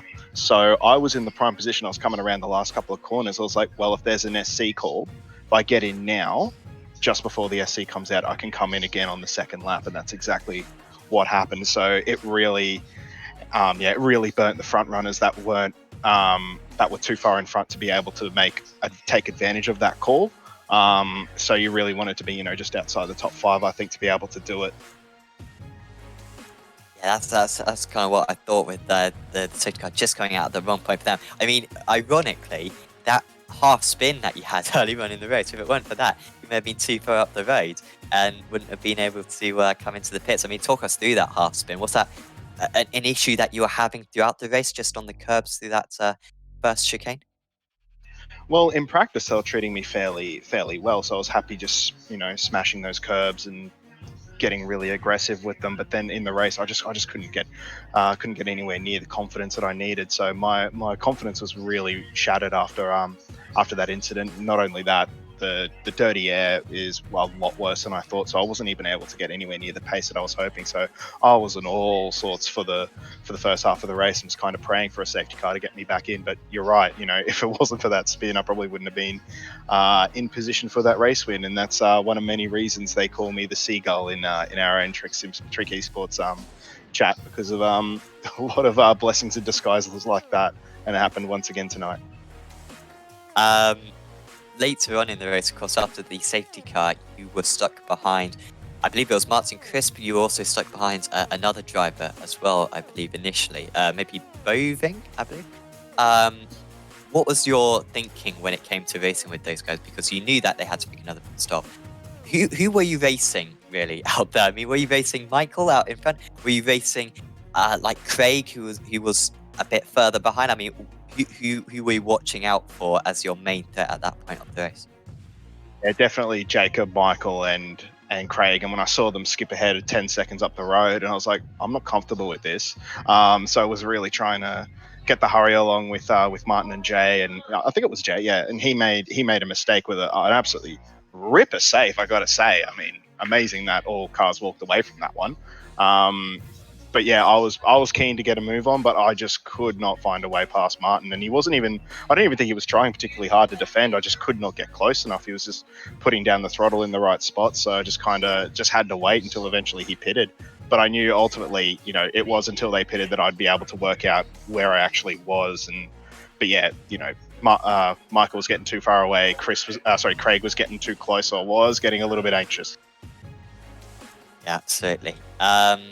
That's now 6 out of 6. It's pretty mad that you have that your team have been able to keep this up, especially after last season. I believe you only got the couple of race wins. Next up, we go to Interlagos. When was the last time that the Says visited there? I personally can't recall visiting there, but I imagine we have visited there recently. Yeah, I wouldn't know, to be honest, but yeah, this streak is absolutely amazing, and the wrong trick car definitely won tonight. That was definitely for Michael, and credit to Jacob Brown as well. I mean, he did a great job in qualifying and looked really handy for most of that race until something came unstuck. I'm not sure of the details, but yeah, commiserations to Jacob and well, and certainly to Michael, who really helped me out this week to work out that particular line through the S's as well. So Heels has been an absolute trooper in trying to get us all up to speed. So thank you so much, Heels, and commiserations that, he should have definitely won this race. And big thank you to the boys at Trak Esports and Pro Sim Gear and Trak Custom Fabrications. Awesome. Well, thanks for having a chat with us, Ross, and best of luck to make it a 5th win next time out in Brazil. All right, thanks very much, guys. Ross Rizzay there for Trak Esports, taking the race win, another race win, and for a championship where you have so many different race winners usually across the season, it is remarkable.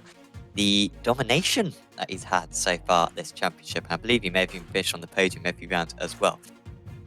Next up in for a chat with us is Craig Edwards, and he is standing by with Daniel. Thanks, okay. Craig, congratulations, mate, on a well-deserved 2nd place tonight for yourself and Fusion Sim Racing. It was a tough night out there by all concerns, but how was it from your end? Yeah, there's a lot going on all race long, wasn't there? For me, lap 1 was where it all started and it kicked off. I got my ears boxed pretty badly, all the way up through to the hairpin. Was really quite lucky to survive. After that, it was just trying to make a comeback, work out what I was going to do with the strategy, and in the end, that safety car was an absolute boon for me. Jumped in, did the double pit, and just watched people peel off in front and walk all the way up to P2.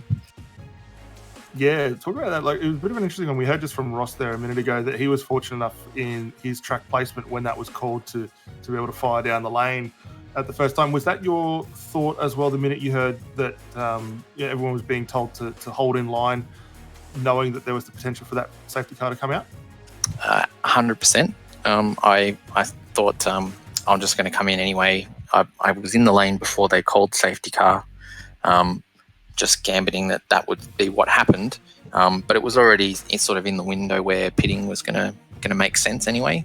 So it would have been nothing lost if I was wrong, and lots to gain if I was right. I was listening to Ross say, though, that the people ahead weren't able to do the double stop. But I don't think that's quite right, because my teammate Nathan managed to do the double stop, and he actually came out level with me on the restart. So I think it was still on the cards to do it. So a few people missed out unnecessarily.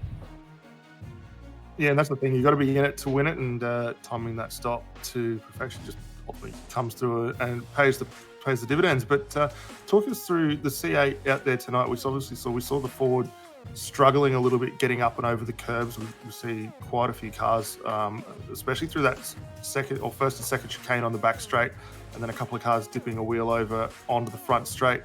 How was it from your point of view as far as the C8 with trying to climb those curves and extract the most performance you could out of the car? Yeah, it doesn't really like the curbs at all. So you really have to pick and choose when you're going to do it. I slowly got more comfortable going through that fast chicane and taking liberties with the left-hand curb. Probably in the second stint was when I really started to get on with it there and found some speed. I found the Corvette actually really poor in the practice sessions in the cooler weather. So actually the warmer weather sort of helped the car at the first chicane, turn 3? So the race pace was actually a lot more respectable in the hotter weather, so I was pretty happy with that. Fantastic. And then right at the very end, to see you climb up into the effective 7th prior to those guys coming through for their pit stops. There's a bit of a moment there between yourself and Nathan losing the car just through that second to last corner there. And for yourself, you picked the right line getting through it, but can't have been much between either of those two cars as a result of it. No, it was a little bit close. There was a bit of laughing, relieved laughter afterwards when we got back onto the pit straight in one piece. No doubt. Next week, off to Interlagos. Should be a good track. Everyone relatively familiar, one of the more regular ones that we've gone to. First off, how do you think your chances are heading towards that, and what do you think the Corvette's going to be like out there? Honestly, I have no idea. It's because the Interlagos has got a little bit of everything in terms of corner profiles, and the Corvette is sort of like jack of all trades, master of none. So it really depends what the track wants out of a car, whether or not the Corvette's going to be any good. But we'll see what happens. It doesn't really matter. Awesome, mate. We'll look forward to hopefully catching up with you guys next week out at Interlagos. Before we let you go, is there anyone you'd like to give a shout out and a thanks to for the night? Yeah, big thanks. Bad luck to Nathan, my teammate, on just narrowly missing out on the podium. But yeah, big thanks to the rest of my team, Fusion Sim Racing, and our sponsors, Simrigs.com, Cyconic Solutions, Eclipse Signage, and Daryl Carter Plastering. Thanks a lot, Craig. Have a good night, mate, and again, congratulations on second tonight. Thank you very much. See you guys. Craig Edwards there for Fusion Sim Racing. A good podium for him, of course, a real master of these endurance events. It's the highest scoring driver in the Endurance last season with that win at Daytona as well. Scoring some decent points tonight as well. Unfortunately, we're not going to get an interview with Michael Healy.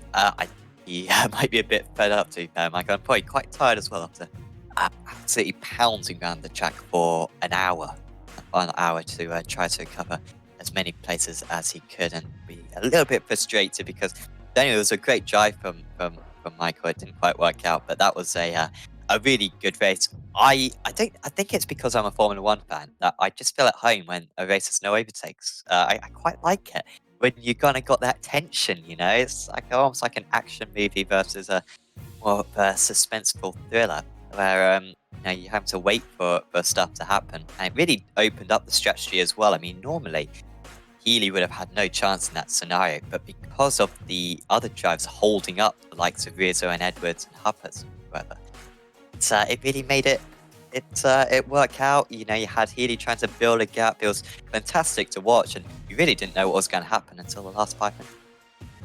Yeah, definitely. I think you know, fantastic run for all of our top three and three different manufacturers covering that top three as well, with the Ford, the Corvette, and the Porsche out there tonight. I think, you know, based on the performance that we saw Healy extract from that car tonight, as Ross rightly pointed, really in with a huge shot, and probably should have really taken out that race win. But ultimately, you never know when the likes of a safety car is going to come out. And for the guys a little further back, as we heard from both Ross and Craig, they were fortunate enough just to be in that right spot where they could dive into the lane, knock over that first stop, then come back through and take advantage of clearing their second stop while still under the safety car. So a little bit unfortunate there. Healy drove a phenomenal race, and to me it looked like probably the Porsche was the most comfortable car out there tonight as far as, you know, using all aspects of the circuit. It was good up over the curbs, it was good in a straight line. Nothing really seemed to phase it, similar to like the BMW. The Fords and the Corvettes just struggling that little bit, and most of it was getting it up over the curb where you were sacrificing or leaving a little bit on the table to say at the end of it. So for Healy, he'll be disappointed not to get there. He wasn't that far behind as they all crossed the line. It was only just over a second behind Edwards tonight. So going off to Interlagos next week, probably going to be a really good opportunity for himself and any of the Porsche drivers to get up there on the podium. Yeah, great opportunity for those drivers to be very competitive at Interlagos. Always good to visit that track. I haven't visited there too much in the last in 2020, to be honest. Because not many real life series either visiting Interlagos, so it'll be fantastic to go back there. No endurance for that round. It'll just be a 45-minute sprint. Track position again could be quite important. It can be tricky to overtake. Certainly very possible to defend around that track. We also have a lot of trains as well, so we're really looking forward to that one. Another bit of an old school circuit. Interlagos coming up for you next week. If you've enjoyed this video, please do leave a like on it, whether you're watching on the iRacing Esports network or whether you're watching Apex Racing TV.